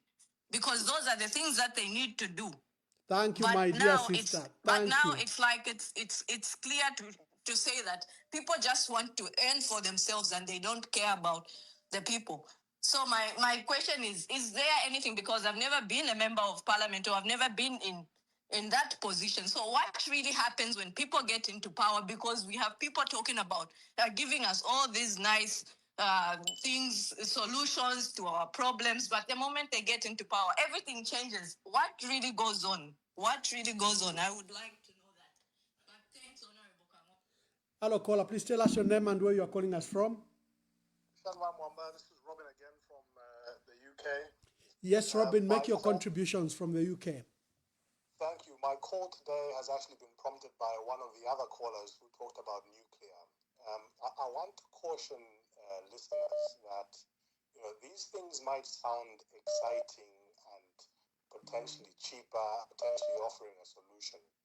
But actually, let's look at Fukushima and what happened there not so many years ago. We do not have the expertise and experience in dealing with nuclear waste or nuclear byproducts. So let's just caution ourselves on the things that we propose to do to alleviate the plight of, and I don't take away the plight of Zambians. Now, just to get back to Honorable Kangombe's contributions, I completely agree with him, and he rightly advocates that Zambians should participate in the minerals of the country. And what I'd like is the government to change things like ownership controls. So a certain proportion of a firm dealing in the natural resource of a country should be allocated to local Zambians to participate and benefit from those minerals. Additionally, there should be controls on the revenue flows and profit flows of these organizations, including international organizations that invest in Zambia, such that the money that they earn is retained in commercial banks in Zambia. That can then feed through to liquidity for farming, and thereby increase capacity for further development in the country? Thank you very much. Thank you very much. Honorable Kangombe, maybe you can deal with a few of those questions and we go to the other batch of questions. Start with there's a caller who didn't provide the name, but he was agreeing with me that the participation of politicians in the issuance identification of beneficiaries for loans leads to people not paying back. And he was basically agreeing with my proposal. There was a Mr. Shamakamba who also talked about wealth retention, that we have few Zambians participating in the mineral value chain. I want to indicate to Shamakamba that there's a framework called Export Tracking Framework, which was announced by government to be able to track what exports we are sending out of the country so that we know how much money we should then be able to tax. The government hasn't implemented this framework despite announcing it, despite being developing regulations. It hasn't been fully implemented. So we expect that if this can be implemented, and these are conversations we are taking to Parliament. I have a long list of motions, long list of proposals in the next 8 months before Parliament is dissolved. One of them will be, why hasn't government implemented the export tracking framework that is able to track what exports are going out and how much money we are making in? Then there's a lady, Nancy, from the Copper Belt who was asking about alternative sources of energy. She talked about nuclear, and Robin is asking us to be cautious that we don't have the capacity. So the Russian government in 2018 made a commitment that they will train our Zambian engineers to, first of all, understand the nuclear subsector, also to understand how to deal with byproducts from the nuclear products, how to deal with nuclear waste. Unfortunately, that MOU which was signed between Zambia and Russia has not been utilized. I don't know the current position of government at the moment because they have not stated their position on nuclear. So Robin and Nancy, nuclear is an alternative, but we have what I may call housekeeping issues we need to do. We have an offer from Russia which we have not taken on board to ensure that we learn. Zambia should remain non-aligned, and I want to be put on record. Zambia should learn from partners that are willing to give us the training. Zambia should learn from America, Russia, China. We should learn from everyone if we have to acquire the skills that are needed to deal with things such as nuclear. Dr. Kajila was asking me a very important question. Christopher Kangombe, you have too many nice proposals, but have you considered moving a motion with a UPND MP so that these ideas are supported in Parliament? Well, my view would be UPND has a whipping system. They have 84 members of Parliament. So before we go into Parliament, they are whipped. They are told what to do, how to debate. So I'll ask one of the UPND MPs to support some of these proposals, but my prediction is that they will not support. They will not want to be on record that they are supporting my proposals in Parliament. But maybe we must find a bipartisan approach. And I agree with you.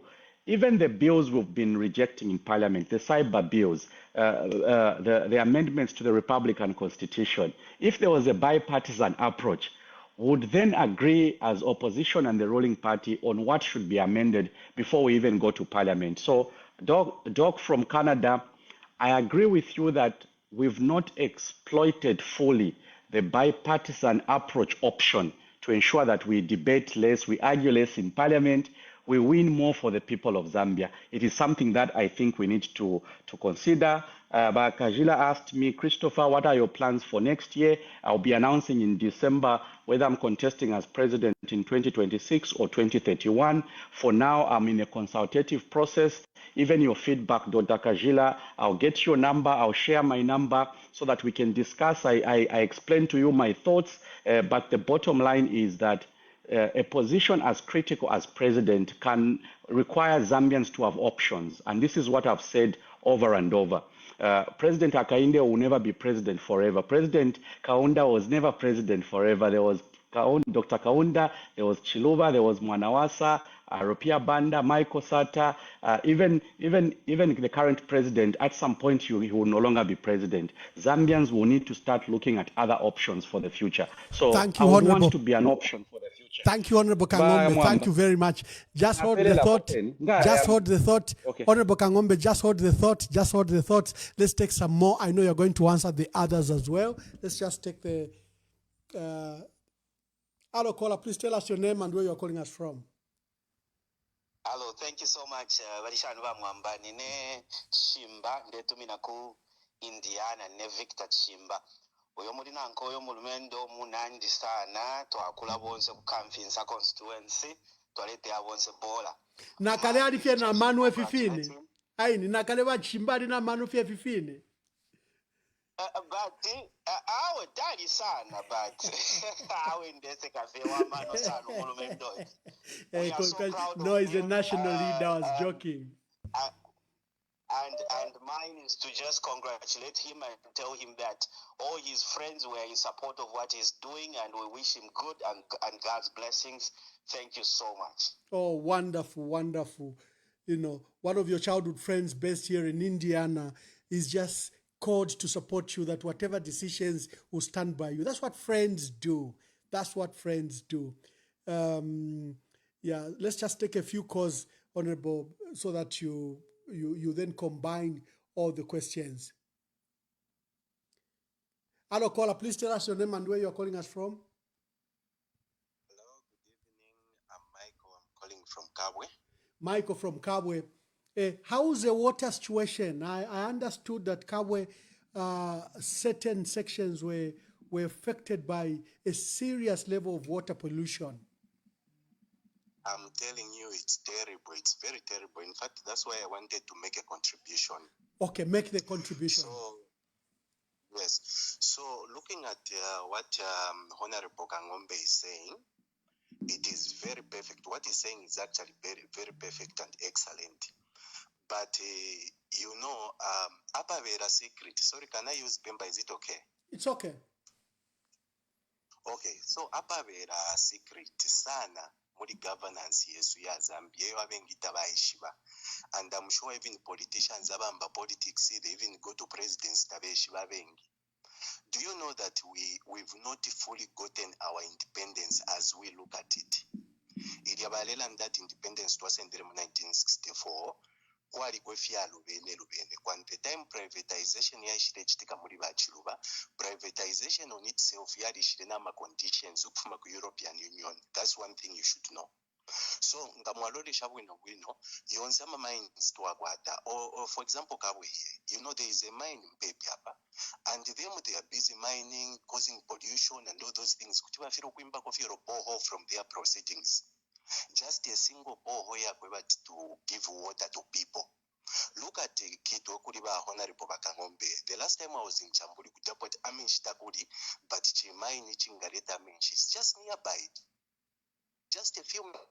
So the contribution here, privatization, yes, we handed over everything, but they are also supposed to develop our communities. They should be a percentage in Angwakano no Mwibantu. Thank you very much. Does it cost a lot? Thank you very much. Thank you very much. So there is a pollution that occurred the last few days in Kabwe, and I'd like you to combine it, Honorable Kangombe, with the pollution of Kafue River in February 2025. I think let me just take the last call so that we allow you. Honorable Kangombe is here in the United States, visiting for a few days. His time is limited, but he accorded us and was gracious enough to give us this time. Let me throw back the ball to you, Honorable Kangombe. Very quickly, Bamwamba, before we take in the other callers, there was a caller from Koshava Kefasi, Sonda, who was asking about the failure by FRA to pay farmers after they've supplied the maize. Okay, so 80% of our maize is coming from small-scale farmers. So if Zambia is producing 3.6 million tons of maize, which we also produced in 80% is what, 3 million tons? It's coming from small-scale farmers. The complaint from Bamsonda on behalf of farmers is that Batwala Matabako FRA in the sheds, it's taking over a month for FRA to pay supplied. The problem starts with the budget line. Okay, so if FRA has no budget to buy off enough maize, no matter how much maize is delivered to FRA, they will not pay because there is no budget for FRA. So FRA must start looking at how do they then have not just the budget to procure the maize, because FRA has not been established today. We've had FRA for so many years. Laws have been changed on the functions of FRA. So my proposal, Sonda, is that as we look at whether we should allocate more money in the national budget for FRA or we should reform FRA to give it other functions for it to be able to raise money, I would lean more towards providing them with a bit of money, but also FRA is supposed to be a commercially viable entity. Apart from dealing with food security, FRA should be a viable institution. And I'm saying viable because it's possible for FRA to run financially independent away from central government funding if we get FRA well restructured. There was also a caller very quickly by Anonymous raised an important issue. Her point is, Honorable Kangombe, you've talked about mining, you've talked about energy. You sound competent in what you are explaining. And what is the difference between you and others that have suggested solutions, especially on electricity? First of all, without blowing my trumpet, I want to indicate that I was equipped with skills in electrical engineering from the university. I worked in Mopani copper mines, I worked in Luansha copper mines, and I worked in another company called Atlas Copco. So when I say Dangote is producing their own electricity, I'm not making up a story which has been copied from a foreign country. I've been in Tundola, I know the technology which is in Ndola. Dangote buys its coal from Sinazongwe into Ndola, and they produce electricity. It's possible for other mining companies to produce half of the electricity, and the half should be provided by ZESCO. This was my proposal in Parliament. We debated it.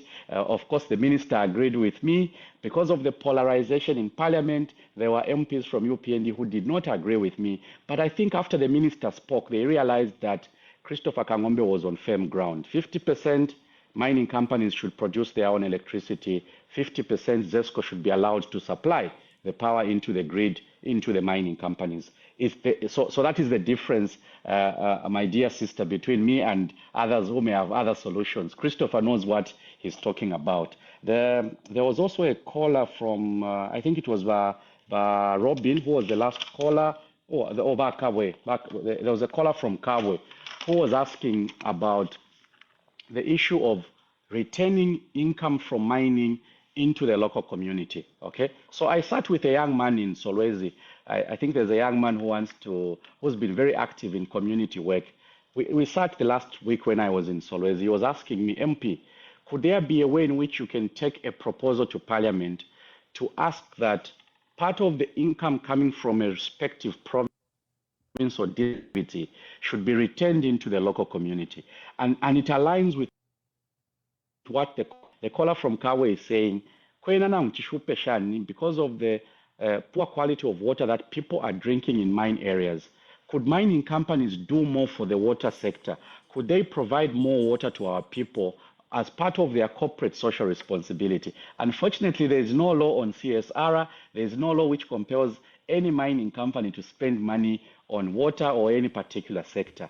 But it's a conversation that has to go to Parliament again to discuss how government can engage these particular mining companies. I think the last caller was Victor, who was basically wishing me success. This is a childhood friend of mine from Undeke village in Kitwe. I think those were some of the callers. Yes, let's take some more calls. Hello, caller, please tell us your name and where you're calling us from. This should be the last set of calls. We allow Honorable Christopher Kangombe to go to other engagements. Good evening, Engineer. My name is Engineer Simwase, calling you from Zambia. First question I have for you, MP. How can we improve the efficiency of the council? We've continuously seen the council struggling, and I know you're very strong in terms of your leadership, your experience as a councillor, as a mayor. how can we just improve that bit of the efficiency of the council? Thank you. Okay.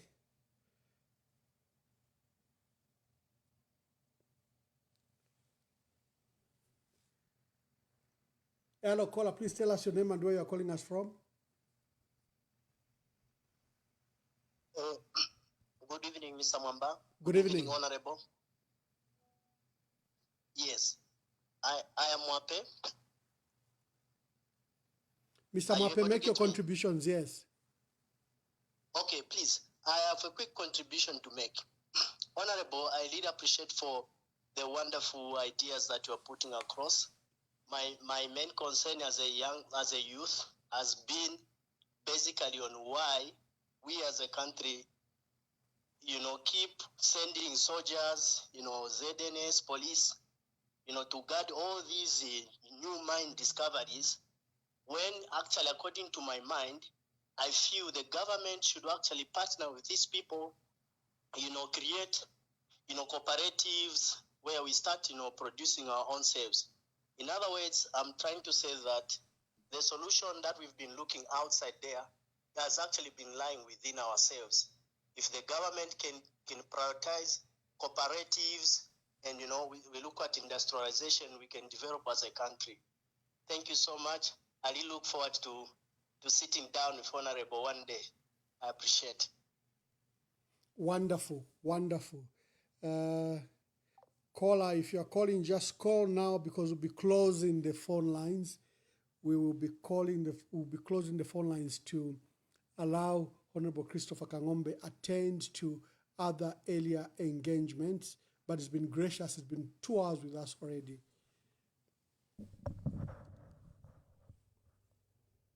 Okay, this one is cut. Honorable Kangombe, maybe you have a feel and an idea of what Zambians are thinking. There was a key question from Dr. Kazila about your participation in the election, and you said you are making decisions by December. What is your feel of the state of the opposition currently, and what do you think we could do better? Yesterday we had an unfortunate incident and also a fortunate incident. A newcomer to the politics, Honorable Dolika Banda, was touted that she will be picked as a presidential candidate by People's Alliance party by Andy Ford Banda, but it was not to be. The conference elected Mr. Andy Ford Banda, re-elected him.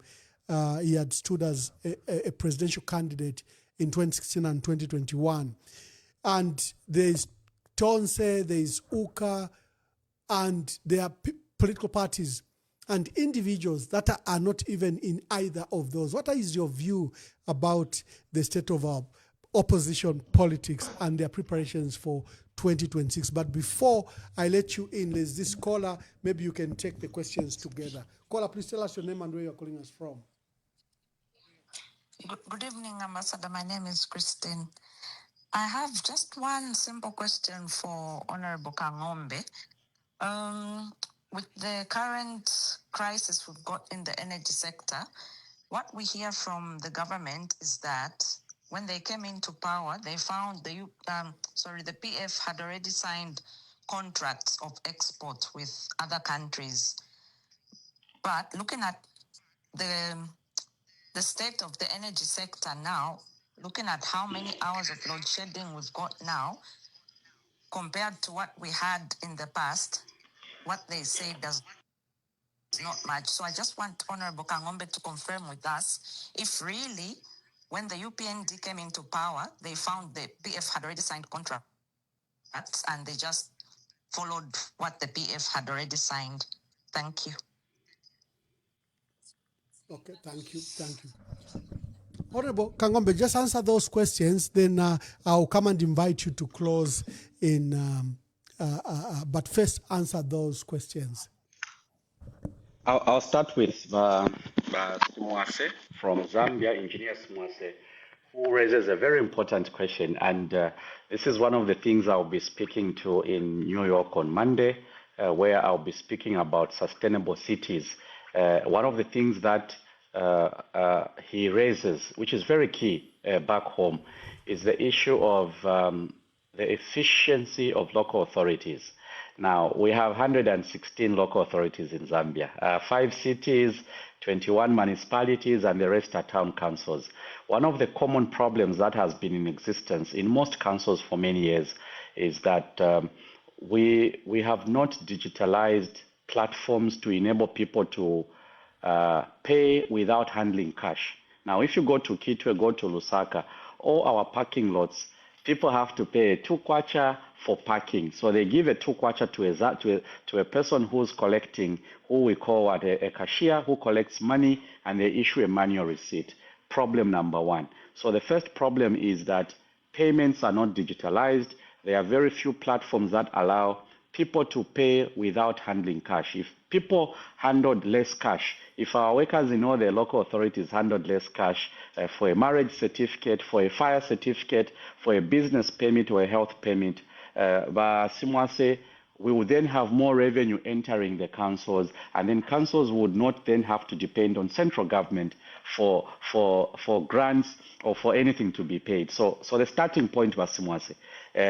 You go to Kitwe, go to Lusaka, the qualified people are there. What we should be asking, and this is something we dealt with when I was president for the Local Government Association of Zambia, we had an annual conference that discussed revenue for local authorities. We had very key recommendations. I think there were 5. Number 1, digitalized platforms, and I'm happy that Chipata has made progress in ensuring that they have digital platforms for people not to handle cash. First thing. Second thing, we need to set targets for activities. Are you aware, Engineer Mwase, that the way ZRA has got targets, you need to raise so much money. You need to hit the target in terms of revenue.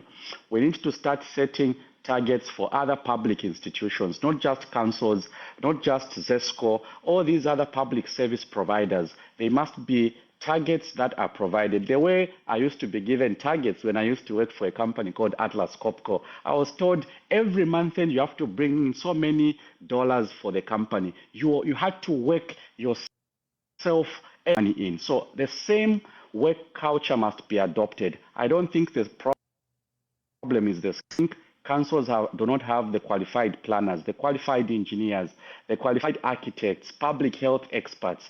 We need to start giving targets to particular departments. What is your target in terms of garbage collection? How much garbage should your department collect per week and per month? Those are things that we must set as targets. And people should be promoted or transferred to another local authority based on performance. In other words, performance indicators should guide the efficiency of a local authority. Mwape was asking me about solutions for mining. I think that this is a topic that we've already discussed.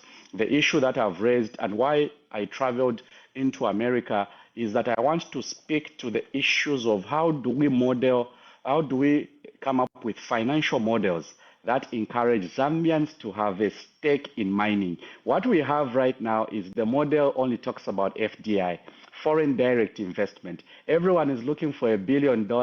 They'll ask for foreigners to be given the exploration license, to be given the mining license, and then begin doing the commercial mining. My proposal as Christopher Kangombe is that now that we've done the geophysical mapping, we know where our minerals are.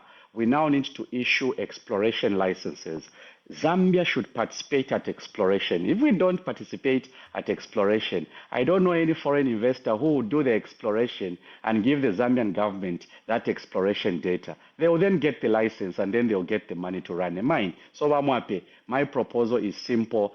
Zambians must participate at exploration, Zambians must participate at mining, and Zambia must participate at the correct financial modeling for Zambian ownership. And then there was Christine. Christine was asking me, MP, what are these contracts that were signed in the past that relate to supply of power? These contracts that were signed at a time when the Patriotic Front were in government had a specific time frame. Now, what has happened is that the period for these contracts have been extended to 10 years. So if PF had signed a 3, 4, 5-year contract, the UPND is saying we'll continue exporting power of a specific quantity, for a period of 10 years. So responsibility must be shared between the old team and the new team. But the fact that the new government has extended the period for these contracts also indicates that we must start producing more electricity if we are going to make money by exporting more electricity. But the priority should remain Zambians. I don't know if I've left out. I think you've tackled all the questions. I'll invite you to come and make your last remarks.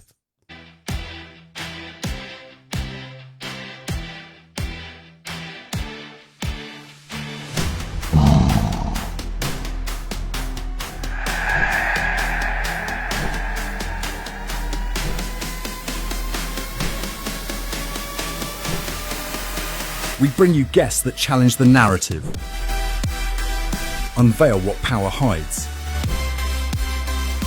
and spark national debate. Speaking truth to power, from the grassroots to the highest offices. EMV, tonight.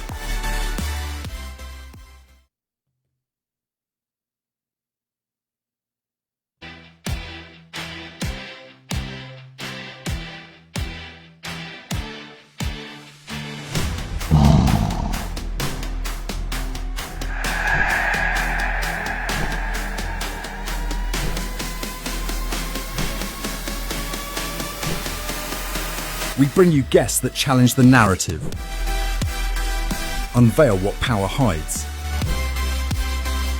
and spark national debate. Speaking truth to power, from the grassroots to the highest offices. EMV, tonight.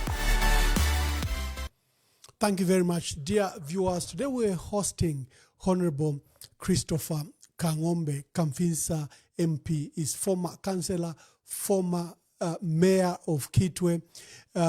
He was president of the local government association an association of councils, the mayors and council chairpersons of a body. He was president of that. He's currently member of parliament for Kamfinsa and is visiting the United States to determine where we are going.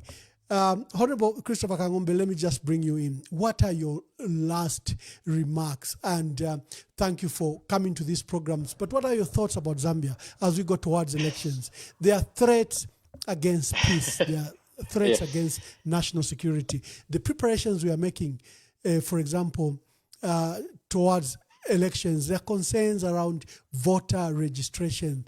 There are concerns around the Electoral Commission of Zambia itself, if it is capable of delivering a free and fair elections. What are your thoughts as the country prepares for next year's elections, and what are your last remarks? Well, first of all, Bamwamba, I want to thank you once again for allowing me to be on this platform to just interact with the callers and also share my thought for us to replace politics of ideas, politics where I sit down with you, we argue about how certain things are being done, but at the end of the day, we have a drink and say, despite our different political parties, we are Zambians and Zambia must win. So I'm grateful that you gave me this opportunity to share my ideas on how we can develop our country. There are 5 things that I want those that have tuned in to take away as takeaways. Number 1, we need to create a Zambia that creates that allows mining to create wealth for Zambians. And like I said earlier on, this is one thing I will not apologize for, because I have seen the potential of Zambians. All we need is to get the correct financial modeling. We get the financial modeling correct, Bamwamba, we'll have Zambians participating at all the levels of mining. Secondly, in the health sector, we need to focus on sustainable healthcare financing. What is sustainable healthcare financing? As a member of parliament, Bamwamba, I don't need people from my constituency that they need medicine. Systems must cater for our people.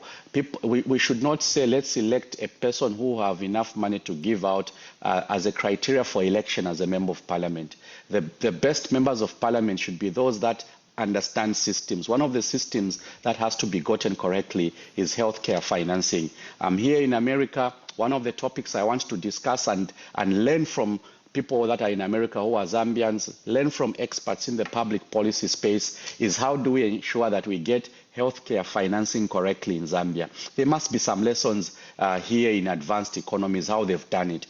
Issue number 2. Issue number 3, government is talking about 3 million tons of copper over a period of 10 years. They've already done 4 years. They are remaining with 6 years to get to 3 million tons. You can't get to 3 million tons without energy. We need energy. We need electricity. We need a stable supply of fuel. We can't grow our economy if we don't get the energy sector correctly. Christopher Kangombe has got proposals about the energy sector.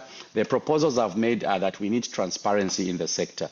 We need to ensure that an institution as important as Indeni needs to bring in a new refinery. We should have simply said, let's fix Indeni, let's bring in a partner. How much equity are we giving them? Is it 40%? Is it 50%? So that we run Indeni efficiently. We get an extra pipeline running parallel to the Tazama pipeline. These are things that I've consistently spoken about in Parliament. Lastly, and I'm saying takeaways before I come to your question. The other takeaway is that empowerment funds must begin working for our people. Currently, Bamwamba, Kamfinsa is giving out 3 million kwacha in loans. Chimwemwe is giving out 3 million kwacha in loans. Mapatizia is giving out 3 million kwacha in loans under CDF. These loans are not working for our people because you have too many politicians involved. WDCs are politicians, councillors are politicians, MPs are politicians, mayor and then the minister, all these are politicians. Now, DC is a politician. All of them are involved in empowerment funds. We need to exclude them. I want to appeal to the President of the Republic of Zambia. When I take this proposal to Parliament in the remaining 6-7 months, MPs from the ruling party must support my proposal. My proposal is that can we get these empowerment funds to be given to people without the involvement of political players? Then we can have recoveries. Can we have a financial institution, Bamwamba, that handles credit? Kitwe City Council, Lusaka City Council, Monze Municipal Council, those are not credit institutions. They can't handle credit. Let money and loans be handled by financial institutions. Lastly, on agriculture, Bamwamba, agriculture sector must be transformed beyond maize. I asked a question in Parliament to the Minister of Agriculture for the second time. Why is FRA announcing exports of maize when we have lessons to learn that we have no control over the rainfall pattern? Why not wait for the rains to come? We know how much maize we have in excess. We know that our local demand has been satisfied. Then we begin talking about exporting mealie meal. And I'm saying mealie meal, not maize. I don't see the need why we should export 500,000 tons of maize when we can actually process that into mealie meal. We create value. The local transporter makes a bit of money. The guy that is working in a milling plant, a bit of cash, and then we export the final product. This is what I've been advocating for. So for me, I want to be that beyond maize, we need to start looking at other producing enough wheat. Why aren't we producing other cash crops that can? These are ideas for development that we should be discussing. And I'm sure now I can speak to your question, Bamwamba. Your question was very simple. How do we prepare for elections next year? First of all, Zambia has a record. We have a record of peacefully handing over power from one person to the next person. One of the ingredients of a peaceful handover is that you don't wait for election time to guarantee peace in the country. It's how you prepare the election. It's how ECZ is engaging stakeholders. My appeal to ECZ, the Electoral Commission of Zambia, the violence, disruptions of the electoral process, all these things can be avoided if the process has got everyone on board. We are 1 year to an election. Can we carry every stakeholder on board? If every stakeholder is on board, Bamwamba, we will then not have any complaints. You are aware that there is Bill 7 there are plans by government to bring back Bill 7 to amend the constitution. One of the things that people have been asking is, which ones are the constituencies that are earmarked for delimitation?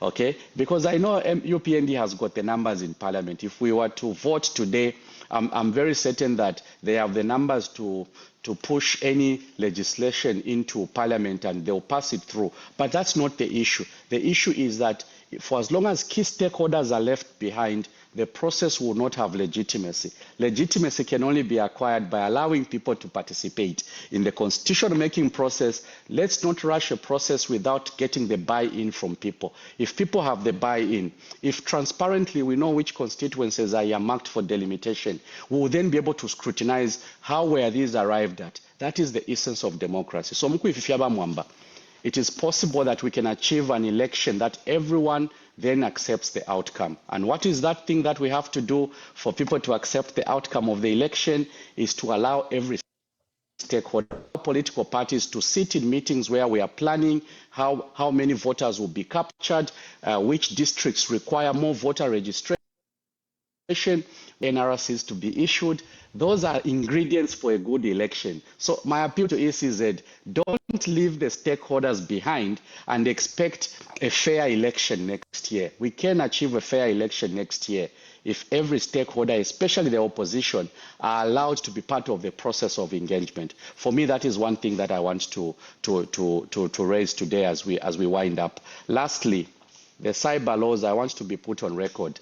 It's possible for citizens to feel that their rights are protected if we don't have laws that allow law enforcement officers to infringe on people's rights to communication.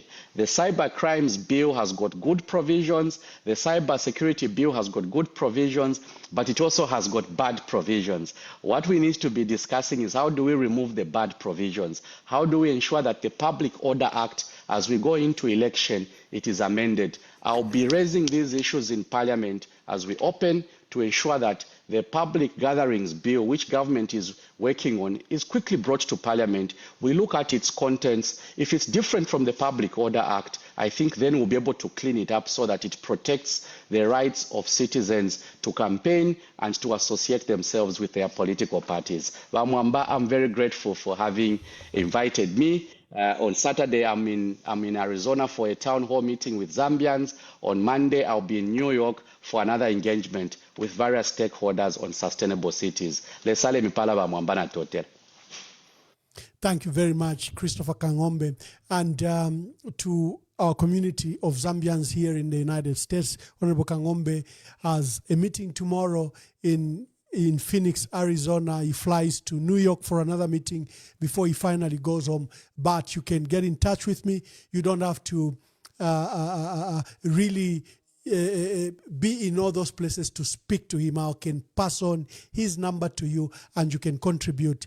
And Honorable Kangombe, I hope that your colleagues can stream live your engagement in Arizona. We can see how we can facilitate the process.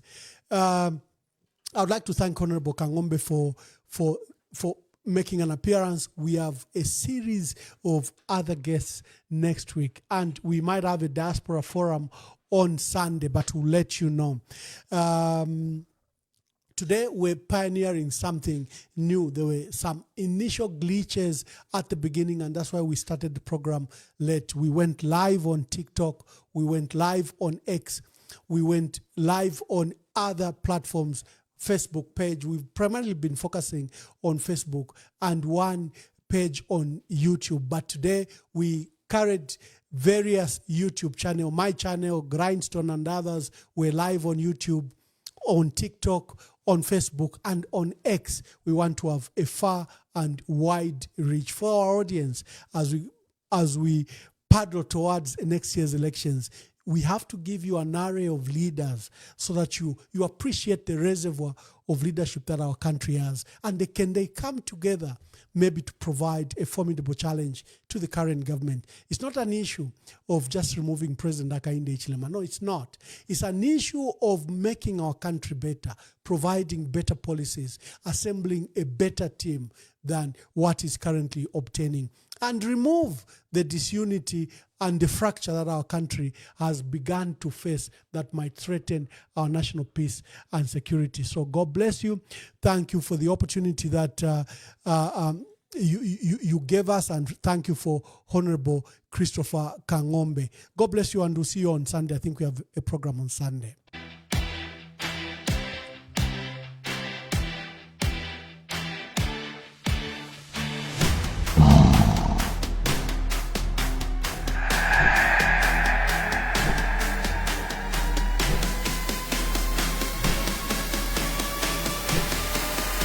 We bring you guests that challenge the narrative, unveil what power hides, and spark national debate. Speaking truth to power, from the grassroots to the highest offices. EMV, tonight.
Amitapendwa ya vintu ifisume vyoza bula kwibukisha Kana depotimo Wimbo wa temenu wa katongi Abazunga wajita katongi Nagula kwibukisha kateka Kaibuku muna kapona Nenseko siove pamenso Yangu ama umebaya Iyaba Iyaba ume Iyaba ume Iyaba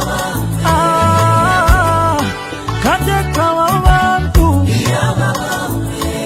twakulira lelo twakulira shika kukonke milimo shove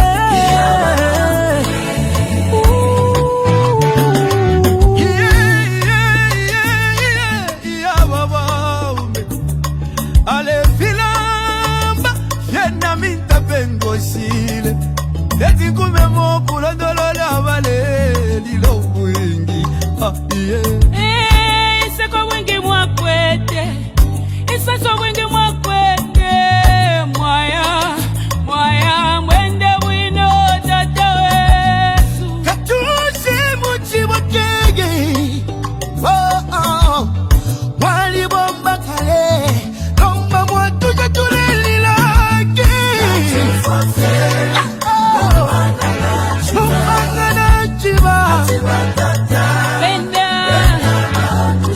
Upanga mwine Oye mwine Ide dalila Dalila Dalila Ya mama ume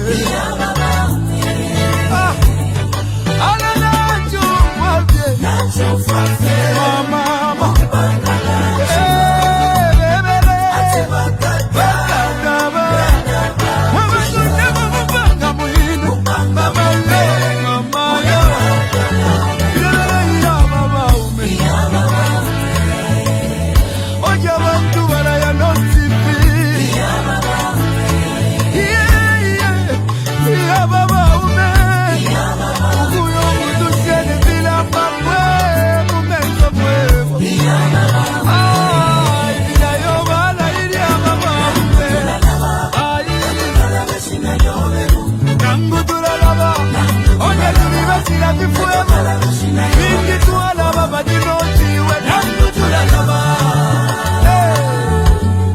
Uti tu ala baba